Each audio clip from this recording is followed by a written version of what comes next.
Welcome once again, everyone, to the Brass Symposium Spring 2024 Symposium, excuse me. I'm Brian Garrison Newton, Chair of the Symposia Committee. Thank you to our subcommittee members, Christy Cunningham, Doris Jui, Christine Pollock, and Angel Truesdale. All sessions will be recorded and sent out to those who have registered. Please mute your audio and video as we get started. Thank you for spending time with Brass and our presenters today. Now I would like to turn it over to my colleague Doris Jui to get us started. Thank you very much, Brian. I'm delighted today to introduce Kelly LaVoice and Mark Williams, distinguished members of Vanderbilt University. Together, they will be sharing insights on the fascinating topic of AI. Thank you so much for that introduction. I'm going to go ahead and put my presentation up here. Okay, so thank you all for joining us this morning. We are staying on theme from our last session. It actually works out perfectly. There's a lot of synergy between those topics. And we're going to talk a little bit today about AI for academic business research, more from a collections perspective, and also considerations moving forward when we are working with licensing and acquisitions of third-party data resources. So my name is Kelly LaVoice. I'm the director of the Walker Management Library at Vanderbilt.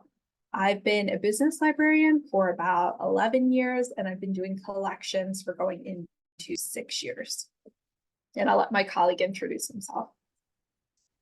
I'm Mark Williams. I am over at the law library here at Vanderbilt University, and I've been the associate director for collections at the law library for about 4 years now. And then I am also here because in my other job, I'm the founding co-director of an AI law lab here at the law school, where we are just exploring the intersections of use cases and ethical implementation of AI and the intersection of law. So this is what we're hoping to accomplish today. I know a lofty agenda for 30 minutes, but we're going to do a deeper dive into understanding how AI tools can be utilized for business disciplines. We're going to talk about traditional AI. I think most people automatically are thinking of generative AI. A lot of people are thinking of ChatGPT. But we're going to go backwards a little bit and kind of widen that scope. Next, we're going to talk about an understanding of language that may be appearing in new licenses and renewal documentation that is attempting to limit your ability, your patron's ability to use AI tools with our collection. And we're hoping that you'll begin to develop some confidence for navigating these really challenging conversations with university administrators. Your council may be involved with the way some of these clauses are going, with ultimately the goal that we are trying to increase transparency and access to information to promote research utilizing new tools. So before we get started, we're just going to cover quick poll questions so we can get a sense of who is in the room and what type of responsibilities you might have when working with patrons in collections. So I think Angel is going to launch our first poll question in Zoom.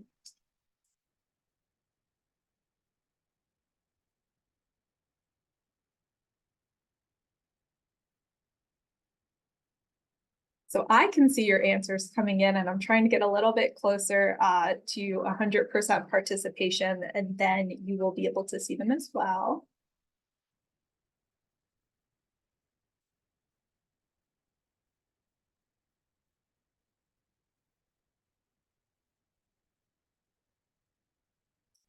Okay, so it looks like about 22% of people said yes, 26% of people said no, and 52% said collaboratively. Even if you don't directly manage a budget, it's really critical that you're a part of these conversations, because oftentimes you're the ones working directly with the researchers, with your students and faculty. And if your acquisition staff are unaware of the type of research that they like to do, how will they know how to structure agreements to give them rights and access that will allow them to do so? So we have a second question.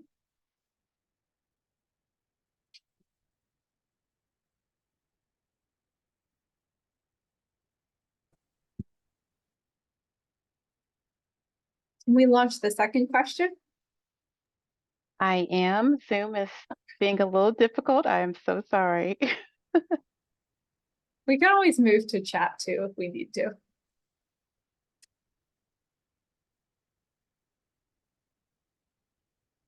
There we go. Here we go. So I'm just curious, who in the room is involved with negotiating and reviewing licensing agreements?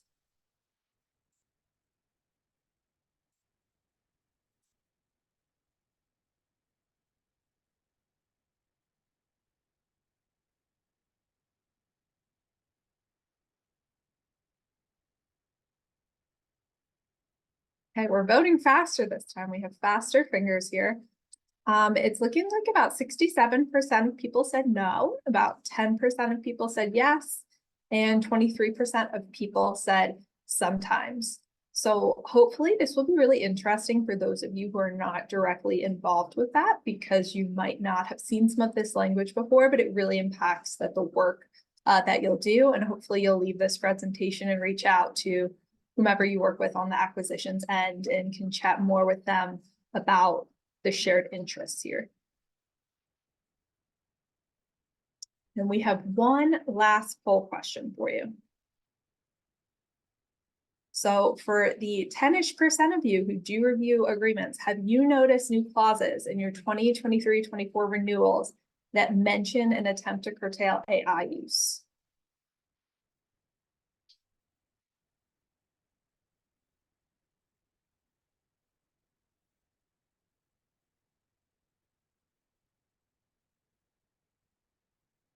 Okay, so about a third of you are saying yes, and 2/3 of you are saying no.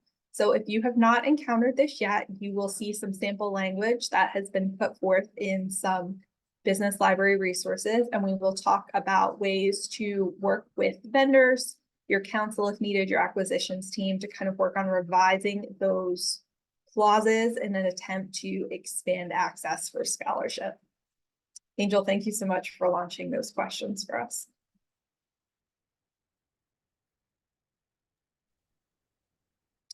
Okay, so we're just Kelly, going to, Can you Yes. switch out of presenter mode? yes, maybe.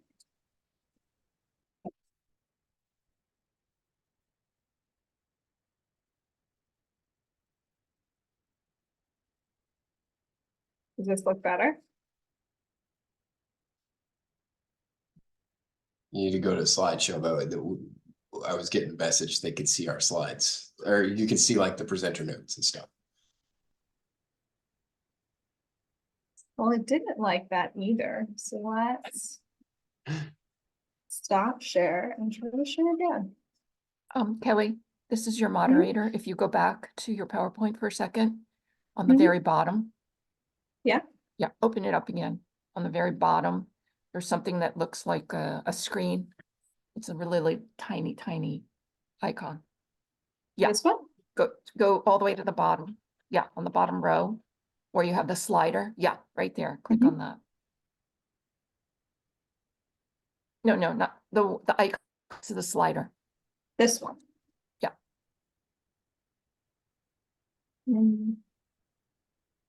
Not getting anything when I hit that.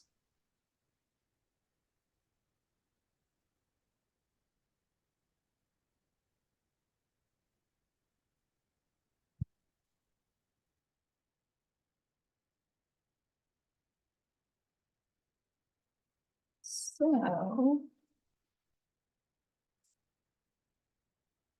let's try one more thing. Sorry, everybody.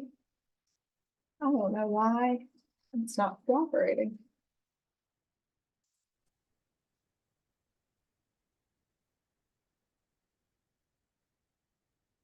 I don't see presenter mode. Are you all seeing presenter mode from the screen? Yeah, I see a button that says use presenter view. It's clicked. It's right next to the monitors setup. This one? No, to the right. So there's setup, then there's monitors, and there's a button that's clicked saying use presenter view. I don't know if that has anything to do with it.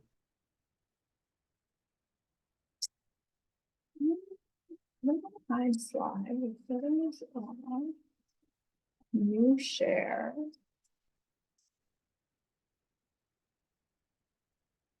What about? On top, where you see new concept, right above new, it says, oops. Right above new, it says, use presenter view or intelligence. You see the word intelligence in your title?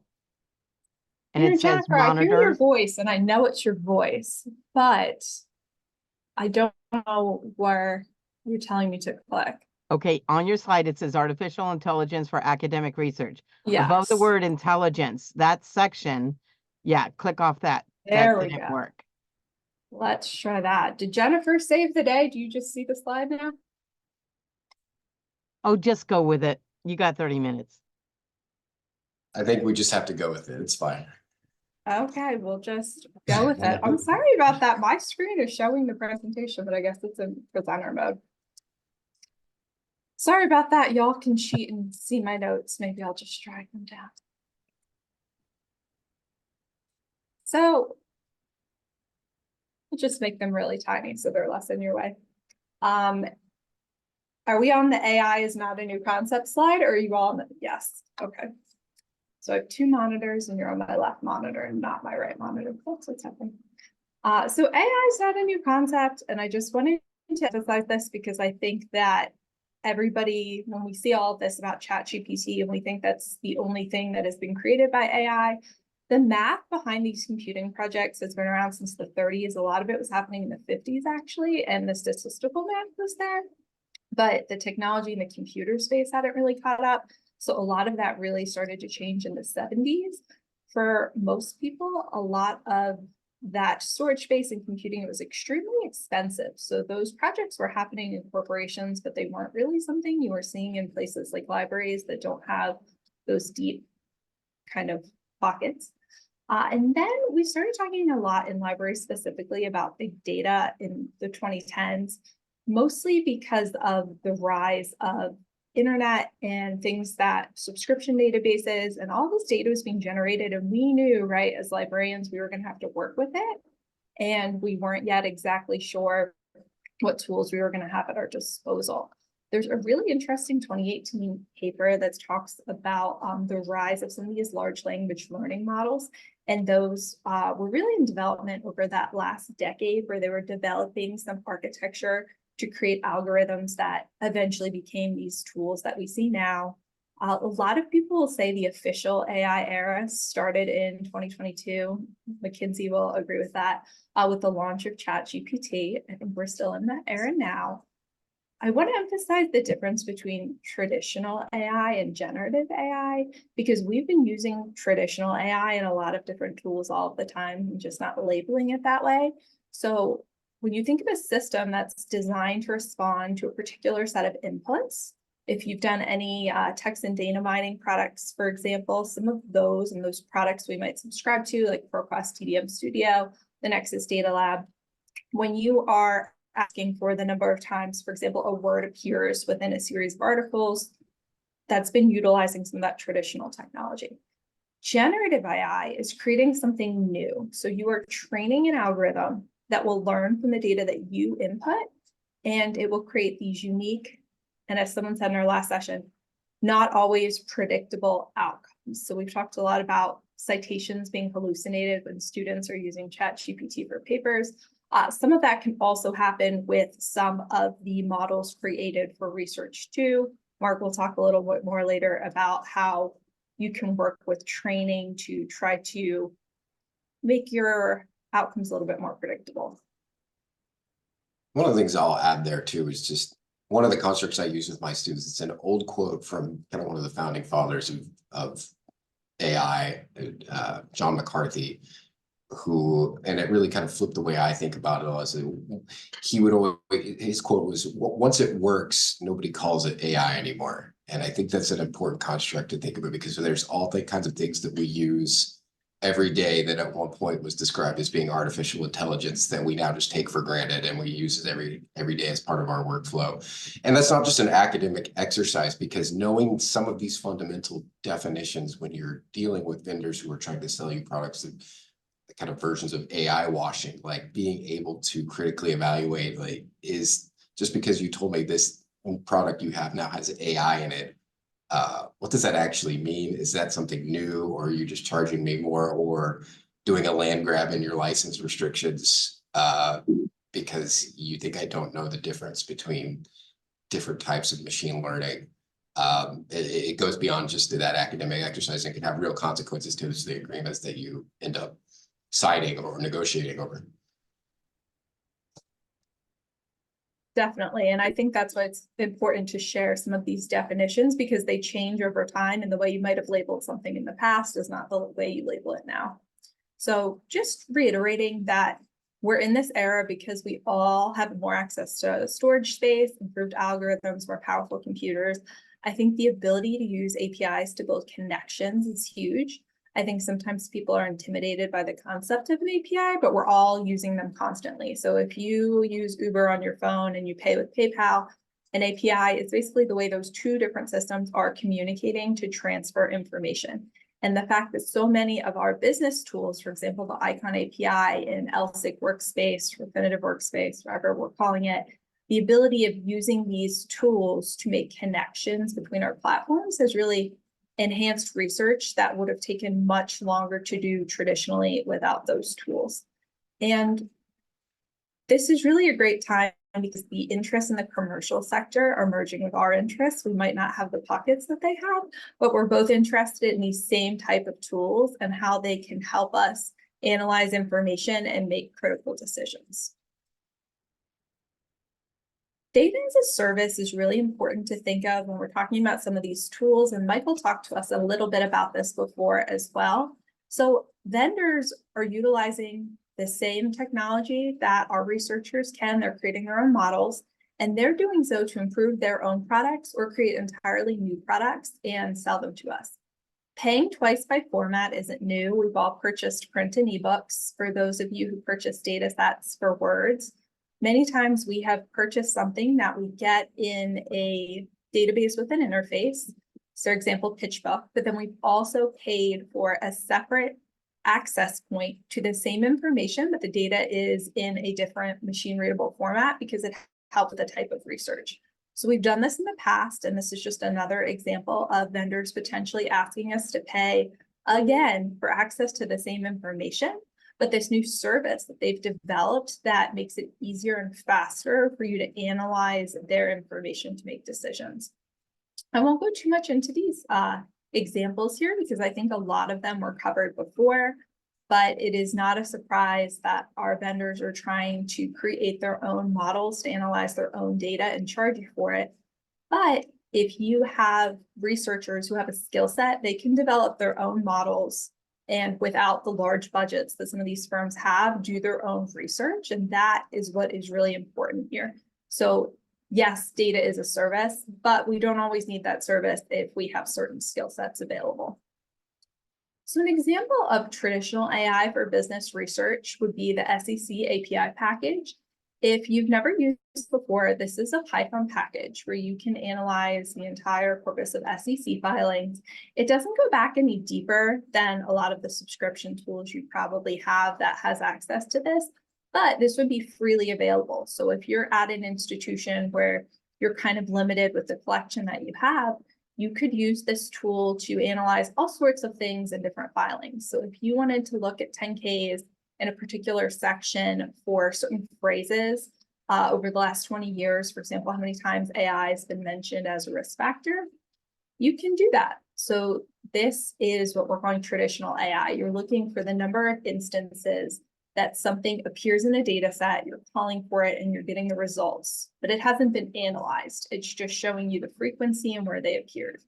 Same thing for ESG criteria, since a lot of that's coming from filings anyway, you could use a tool like this. Generative AI comes into play. If you don't know anything about Python, maybe you've got a Jupyter notebook going, but you haven't really coded, and you went to a free tool and you said, hey, ChatGPT or something else, can you write me a Python code that will do X, Y, Z? And that generates the code that then you input there to do your research. You can also use generative AI with a tool like this to look across filings and ask to make a decision. Did Apple correctly predict this based on what they said in these parts of the filing over time? So we're using traditional and generative AI all of the time. And even if you don't have subscriptions to databases that do some of this for you, you can do it on your own with free tools and free data collections. There's a really interesting study that Marcus kind of dived deeper into, but looking at 4 of the large language models from big firms here. We hear a lot about GPT, but we also hear about Meta's work. And what they did is they trained these models to look at filings, and they would give the entire corpus of filings to the program alongside specific questions. And the best performing model only got 79% of answers right when they were asked questions where the answers appeared in the filings. So on the surface, this is really problematic, right? If a model is only right 80% of the time and not 20% of the time, that's not really something you want to rely on for research and decisions. Sometimes the model refused to answer, but sometimes it did hallucinate and invent figures that were not in the filings, which I know we're all used to seeing when you get a student bibliography about a made-up source. So when I saw this study, I actually sent it to Mark for his perspective because he has more direct experience with the idea of training these models. And I said, hey, this looks pretty alarming to me. What do you think of this study? So yeah, I hate to be in the, I'm going to play devil's advocate here and push back on this study a little bit. And I don't want you to give you the impression that I'm always reactionarily the AI cheerleader, because I'm very much not. A lot of the point of our lab is to develop frameworks and questions to critically evaluate these tools and to push back on some of the hype, as well as embrace them for what they are. But I actually have a lot of, there was a lot of critical evaluation of the study that I would like to point out. And there's some good teaching moments for vendor skepticism here too. So one, who is Patronus AI? Patronus AI is an AI company that sells software that detects hallucinations. So when we're talking about being critical evaluators of vendors, Patronus AI, of course, it would be very unusual if they released a study that says, you know, everything's fine here. There's no need for our company. You don't need to purchase our software because we've got you. You know, there's nothing to worry about. So there's that piece of it. There's also one of the things that I want to take the long view on these questions and how far we've come with these models in such a short amount of time. So 79% correct. Yeah, that is not an acceptable standard for an expert, right? For somebody who's you operating at an expert level. But one of the other things that I always kind of, and we deal with this in law a lot too, it's like, well, it didn't get 100% right. It's like, well, but what is the average level human performance for this paper doesn't address that. What is the baseline standard for what a, say, like new researcher in the field might be? Like oftentimes we describe at least GPT-4 and the versions of these models that we have right now as they currently exist. They can operate at the level of maybe like in law, we would say like a first-year associate or maybe a summer associate, somebody who's got some subject expertise but doesn't have the maybe seasoning of an experienced high-performing professional. So 79% without any context of what the baseline human standard is for answering those questions is not super helpful.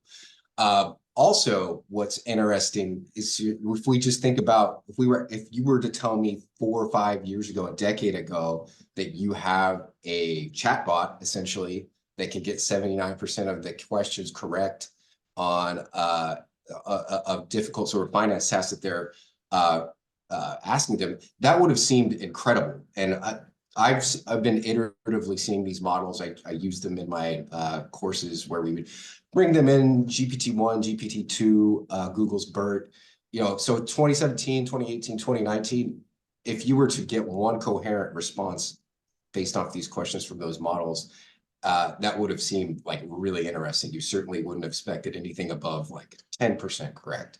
So I think taking the long view that something is happening here, the exponential quality of the responses over time, is it ready for prime time 100% correct? No, absolutely not. But the leap that we've seen now and every evidence that we have so far, at least for the next generation of models, that you continue to add more data, you continue to add more compute, the capabilities continue to increase. Again, I'm more about like the lack of sophisticated benchmarking for this question. Not doubting that even only 79% is not an acceptable standard for an expert to be answering these questions. The other part that I will quibble with here is they counted the refusals to answer as incorrect. And to me, I really find it refreshing when I'll test these systems out and I will ask them to answer something that I know it doesn't know, and it will say, whoa, whoa, whoa, I'm not a lawyer. I'm not qualified to answer that. Don't make me answer that. That's like, to me, like the answer that I want. And here they were penalizing it for actually doing that. So again, I'm not a utopian about this stuff. I'm very pragmatic, but I will say like that's a nice CNBC headline for a company to get in their press release across, but I would say there's more nuance to what it means to get an answer correct or not correct when they're asking these. Okay, and then next I'll talk about where we're headed and some of the legal use cases and business use cases and some of the things you're seeing now. And also, I think very soon over the summer, as sort of newer generations of models are starting to come out, and what this means. So right now, especially with vendors, like everybody's just kind of putting their chatbots into things. And frankly, most of them don't work that well. So particularly like the Bloomberg GPT, like it sort of notoriously was, it's a specialized model that was trained on financial data, and it was tested against GPT-4, which is just a general model that doesn't have any specialized training data outside of what it was originally trained on. Now we can talk about that and the ethics of that later, but GPT-4 outperformed it by a pretty significant margin. So that's all to say that one reason you should be skeptical with your licensing agreements is frankly the products that are being rolled out right now aren't good enough to like lose ground over. You should be skeptical about what they're telling you.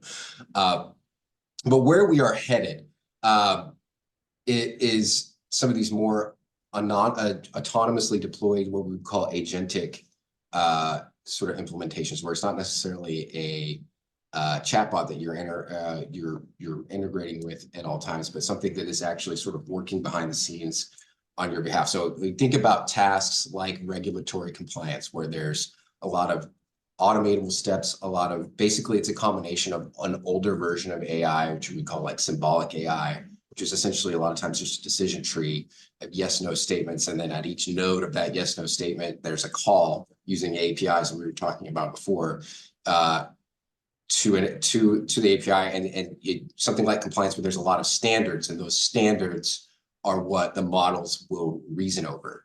And so it's not necessarily like interacting with the chatbot back and forth, but you have a human in the loop at the chin. But you think about like how much time, money, effort is spent on compliance. Like that's not an efficient process. Like, that's a process that is ripe for, if possible, if in the best and highest use of these tools, when they work well, you could scale that up to where there's still a human in the loop, still making the decisions at the end of the day, but there's a lot of automatable tasks in between. And that is what a lot of companies are spending a lot of money right now to figure out. The current generation of models can do it for certain limited circumstances, but no one, I would think, would claim that it works well.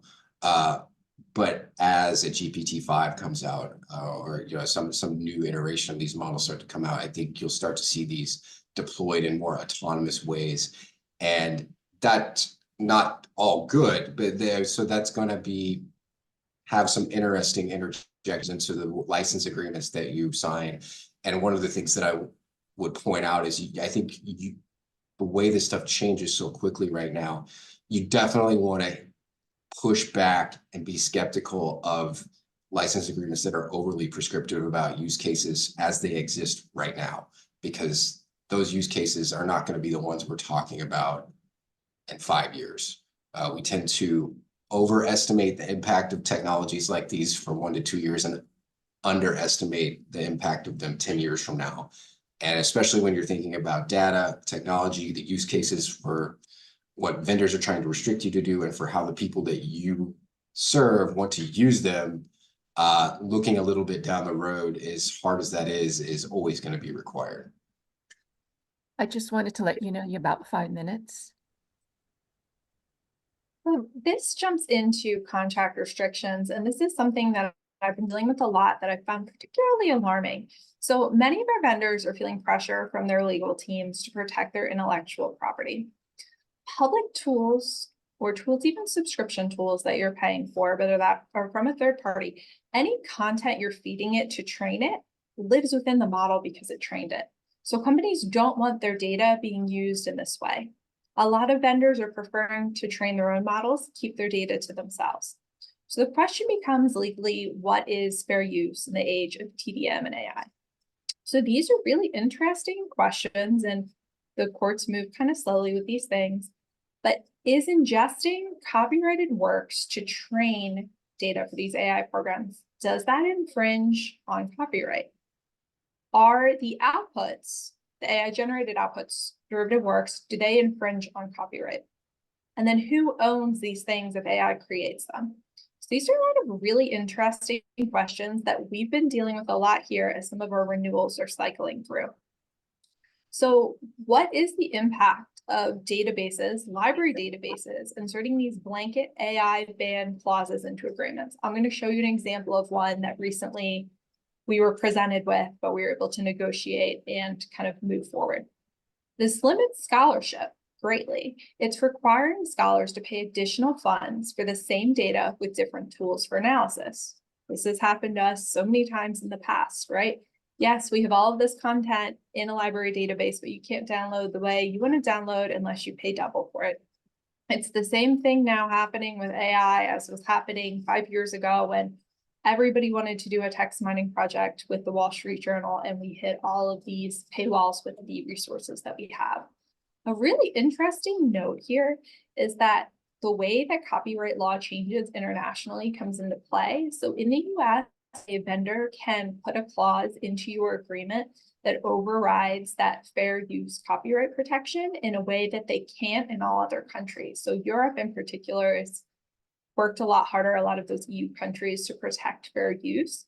And when we're recruiting faculty to come to the US, which is a part of business school rankings to look at diversity in that way, it would be a really big deal if they were doing a research project that they were allowed to do there, and then they came here and your university said, well, no, according to our license for database X, you are not allowed to use it with this tool for your research. So what are the next steps here? The University of California has always been good at speaking up, I would say, early and speaking loudly for all of us. And I have a link here, it'll be at the end of our slides. They have done a couple really interesting articles that really dive into this and going through very carefully, looking at copyright laws and saying how our use cases are protected. I encourage you to follow for ARL, Association of Research Libraries. They are creating these guiding principles for AI use as well. There's more power if we all stick together. And then vendor partnerships is what I really want to dive into in our last minute here. So this is language that was presented to me in a renewal for a library database this year. That is something that we subscribe to that both alumni and students use. This is what I'm going to call a blanket ban. We did not feel comfortable signing this. We did not think it was appropriate. It really limited potential research. As Mark said, how do we know what people are doing in 10 years? And if we sign this clause right now, that's going to stop them from doing so. So it turns out this particular vendor has European headquarters. So their CEO was very open to working with us and working with libraries. They worked with a different institution as well as Vanderbilt to change the language offered to academic subscribers. This is some of the new language, not all of it, But what I want to point out here is that we added this context. So you may not use the subscribed product in combination with an AI tool to the extent that doing so creates a competing or commercial product, it disrupts the functionality, or it attempts to reproduce that copyrighted content. The second paragraph is a lot about the technology requirements. This is something that I think is going to be a huge issue for us moving forward, because what do libraries owe our users as far as providing those protected computer environments that they need to use to be able to use this data and tools? We're not there yet, but it's coming. And so I really encourage you to have these conversations with your acquisition staff, with your IT units, and with your faculty, because we are going to need to provide support here in order to allow them to be able to use the data in the licensed way for their research. I realize we're at time, so I really appreciate all of you today. I don't know why my computer was being persnickety, but I appreciate you going through it. And we'd love to take questions if you have any, kind of moving forward with what you think that this could mean for you and the work that you do, or potentially for the researchers that you support. There is one question in chat that came in, and that question dealt with, have you heard anything about using vendor resources with Gen AI that is within a university's firewalls? So in the negotiation about this particular resource, I just don't feel like I should name them, although I did mention to the vendor that I was going to share this broadly so they know about it. A lot of it has been about not just the firewalls and not just on the IP, but actually on the physical computer the university owns, which we politely explained we don't own the computers that our students utilize. And anybody ever does faculty data acquisitions, you'll see a lot in audit clauses where they want the rights to examine the computers at any given time to see how you're utilizing their data. We don't get audited a ton, but there have been more circumstances that I've heard and experienced in libraries over the last few years where vendors see something they don't like, and then they immediately look at the contract to see what kind of rights they have, to see exactly what you are using it and how secure that computer environment is. And I know this is an area that I don't have expertise in, but I think it's something that at the university level, the libraries have to collaborate with to ensure that we do have the support there and the security of a space where vendors will allow us to work with their content. So maybe Bloomberg has put a blanket ban on us exporting any of their content into SPSS or any kind of third-party product, but maybe other vendors who are a little more gentle are willing to let researchers use their content, whether it's training a model or somewhere else, as long as they feel like the system is secure and we can help provide that security. Another question in chat is, what is the status of, sorry, somebody just wrote something, so. What is the status of the copyright and the AI case? When are we expecting a ruling? Well, there's more than one. So are we meaning just like New York Times versus OpenAI? Is that what we mean? Because there's a lot of them. I would say, yeah, and that's still ongoing. It'll be a little bit before there's any kind of ruling there. And again, that if that goes forward, like that would be, you know, appealed and then on forward. So this, I would say, as is typical with law and with any kind of law and technology, like it doesn't always work in a linear fashion and it doesn't work in a fast fashion. I think there are a lot of people who, and I'm kind of one of them, assume that part of that case is this is all just a negotiation to an eventual settlement. So you saw, maybe you saw yesterday, Financial Times yesterday struck a licensing agreement with OpenAI for basically the same thing that New York Times and OpenAI are fighting over. Associated Press did the same thing as well. So a lot of what we're fighting over with these is like, what's your number? I think, but there's still some frameworks to tease this out. And there are people who are a lot smarter than me about the policy implications of this, but you have to separate out sort of copyright in form of inputs and like training data, and copyright in terms of outputs and what's the responsibility for that. Although none of it is settled I think there's a lot longer history and more settled law of the previous types of technologies that would suggest, and I think, reasonable minds can differ, but a lot of people would seem to suggest that as far as like the training and the copyright protections there, that there's a somewhat compelling case that will be seen as transformative, based on the way other technologies have been handled in the past. That doesn't mean that's actually how it's going to go. Maybe we find out new information, maybe, that's still an open-ended question, but there's at least things that we can look on in the past with sort of law and technology and data that would suggest that there's the Google Books case that would suggest that there would be a transformative aspect to that under a fair use analysis. The outputs are much more tricky, and in terms of what you're seeing right now, and how it would impact like licensing. You've already seen over the last year indemnification clauses from Microsoft, from OpenAI, from other large vendors that will potentially indemnify on the output questions, but that usually only apply. There are a lot of caveats to that. That will only apply to a certain tier of customer under certain specific use cases, and that works well for an AI vendor. That doesn't necessarily work as well downstream for a third-party vendor when you're negotiating for a more business bespoke use case. They can't necessarily guarantee you that in the same way. So a lot of times, I know what we're seeing in legal product contracts when I speak to law firms when they negotiate vendor licenses or other agreements is it puts the provider in a tough spot, because even if they would like to grant you the ability to own the output, they can't guarantee that, because under the way copyright law is settled right now, if it's not a human, then you don't own it. If you have to, it has to be human authorship. So you can see versions of whether they just won't engage with it, or they'll kind of caveat it, where they'll say, we don't own it, but we can't guarantee that you own it because we just don't know. So it's all unsettled, but as best I understand them, those are some of the frameworks that we're looking at, if that makes sense. Okay.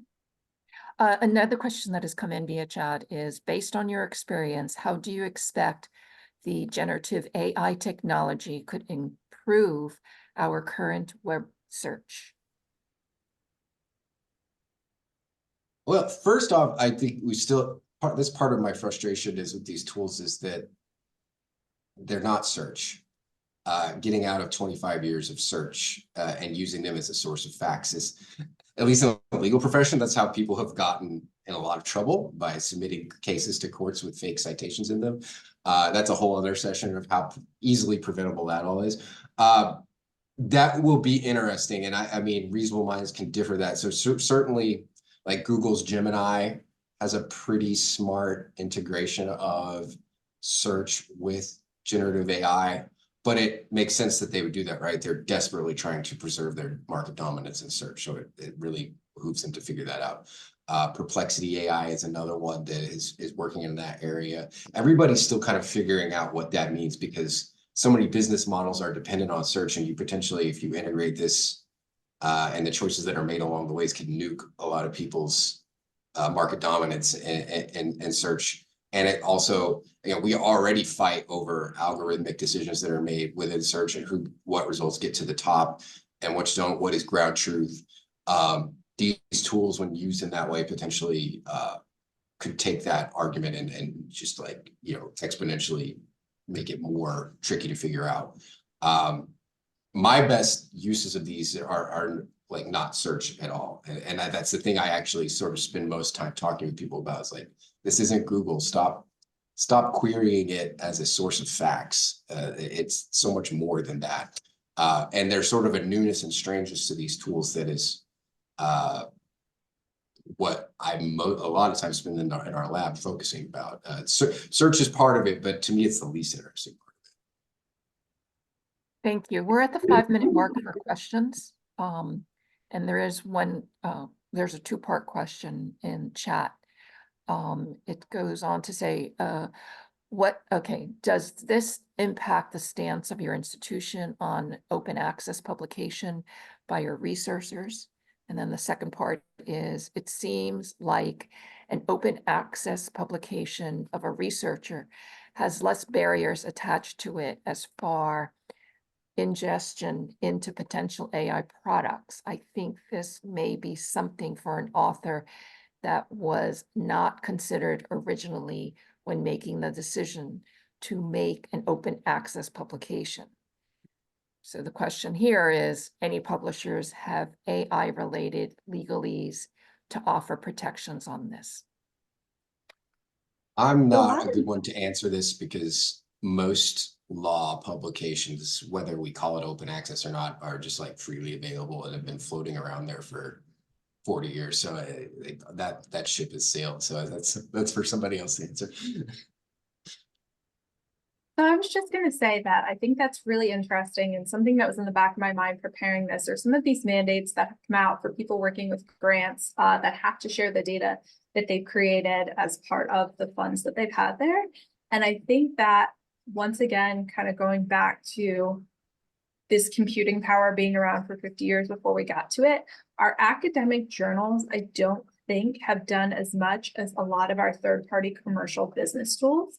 And because we're in this unique space where we're supporting a discipline that is a profession that has all of these private industry tools, I think that those things are moving much faster than some of our academic publishers who are still grappling with issues like us, and they don't have the budgets that Bloomberg has, that JP Morgan has when they're training their new cash flow model, right? But I think there's more space moving forward when we think about academic literature because we're sharing more of a common space there. So most of my research and the things that we've been looking at, these clauses have all been in database renewals. None of them have been journal platforms. Most of them have been market research and finance research that I've come across.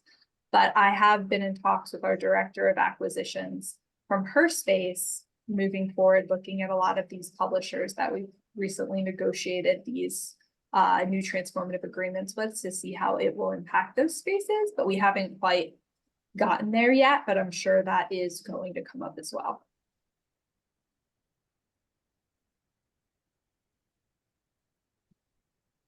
Thank you, Kelly.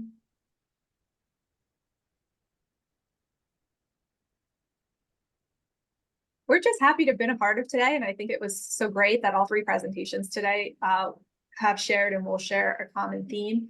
And we hope to just continue these discussions with all of you because this isn't going away. These issues are going to continue to come up, and unless we work together and share knowledge, it's going to be really challenging for us to kind of navigate through the landmines of all of these legal issues, third-party vendor issues, and really the community of brass and the community we share here.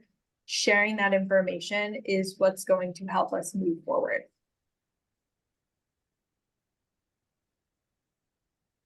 Absolutely. And thanks for everyone to placing your questions in chat. Also to Jennifer Freer to put in the URL for a Generative AI Copyright Disclosure Act of 2024.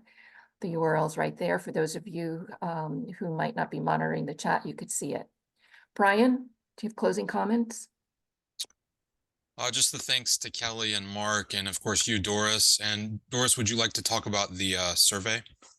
Yes, just a very quick moment here. Another survey is coming out right now in the chat box. Please take a moment to fill it out so that we can get an idea of how this session has been helpful to your professional development and give us ideas for other future topics. Thank you.